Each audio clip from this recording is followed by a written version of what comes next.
What's going on, everybody? Welcome to the Game Freak. Today we are going to go over 5 semi-open world to open world masterpieces that are still worth playing today. So let's not even mess around here. Let's just jump into these 5 games right now. Let's check these out.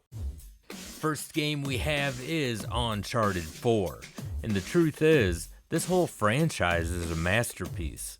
But somehow, Naughty Dog managed to go 10 steps ahead of the previous 3 titles in Uncharted 4. The story, the graphics, the acting, and the gameplay are absolutely perfect. This story takes place several years after Uncharted 3. Once again, you take control of Nathan Drake. The once ambitious treasure hunter is now retired and has a normal job. That is, until his presumed dead brother Sam shows up at Nathan's job site and coaxes him out of his treasure hunting retirement. Along for the ride is Nathan's longtime treasure partner, Victor Sullivan. The 3 of them venture off to find clues that will lead them to the location of Henry Avery's long-lost treasure. Everything about this game makes it easy to want to come back and play it again. It's hard to fathom that this game will be 10 years old next May. It still plays incredibly smooth today and looks as good as any modern game that's been developed recently. Uncharted 4 is easily one of the greatest games ever made, and everything about it is an absolute masterpiece. Next, we have God of War 2018. Now, the God of War franchise is an easy franchise to fall in love with. Kratos, though full of vengeance, is also one of the greatest characters ever created. In the original series, you ventured through lands of Greek mythology. It was so bloody and gory, yet so satisfying. The stories were told so well that you could actually start feeling why Kratos was so pissed off all the time. God of War 2018 took it to a different level and a different setting. This time, you are in the world of Norse mythology. You also have a son named Atreus. The game starts out with the death of Kratos' second wife and Atreus' mother, Faye. The two embark on a journey to fulfill Faye's request that her ashes be spread at the highest peak of the 9 realms. In God of War 2018, Kratos is basically trying to keep his past life a secret from his son and live life as a mortal. That secret unravels quickly and a new franchise begins. You'll see a different side of Kratos emotionally that you've never seen before. This game is an incredible journey that will keep you wanting to know what will happen next. This game was, without a doubt, one of the best games released in 2018, and it's still a masterpiece today.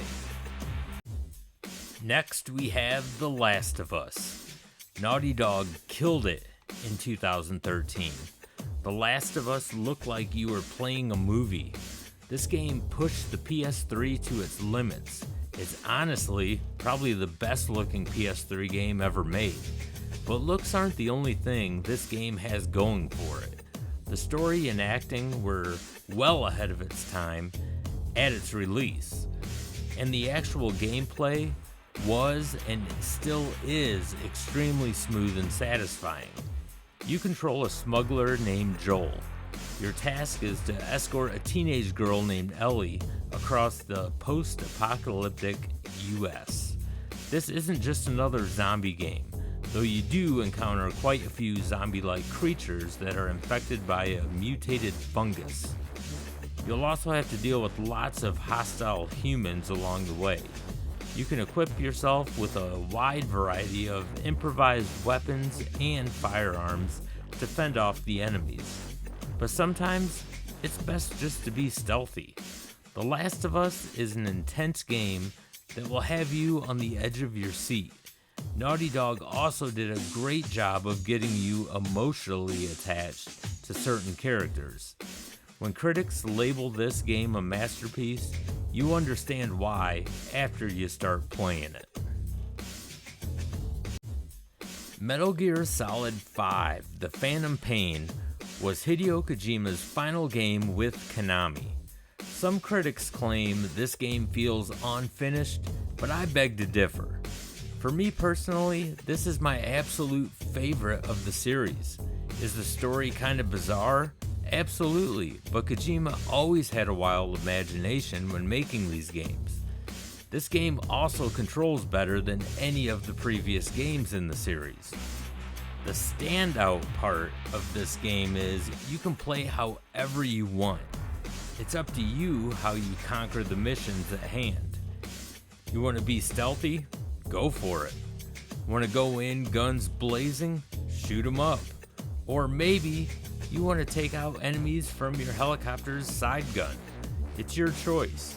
You can even go in stealth mode and have your chopper drop bombs on certain locations. The freedom you have in this game is absolutely endless. Everything about the Phantom Pain is fantastic. From the different buddies you can bring along on missions to the huge amount of craftable weapons. The story, gameplay, and visuals are incredible. To say this game is addictive is an understatement. And fight me if you want, but Kiefer Sutherland's voice acting fits Snake better than David Hayter. There, I said what I said. And finally, we have Red Dead Redemption 2. I could talk about this game for hours, but I won't. Red Dead 2 is a prequel to the great Red Dead Redemption that released in 2010. It took 8 years before we got more to this amazing story. This shouldn't be a shocker if you're familiar with Rockstar though. Simply put, it was well worth the wait. This game is beyond incredible and beyond a masterpiece. I've yet to play a better game than this. In a way, Red Dead 2 killed the way I look at every game that is released now. It set such a high standard, and unfortunately, no other game has come close to its greatness. The story is on a whole other level. The scenery and amount of detail that was focused on for this game is just absolutely insane. I mean, dead animals and people will decay over time and will end up a pile of bones. If I had to describe everything about Red Dead 2, I'd be talking for hours. Playing the game as Arthur Morgan is easily the most invested I've ever been to a character in any game.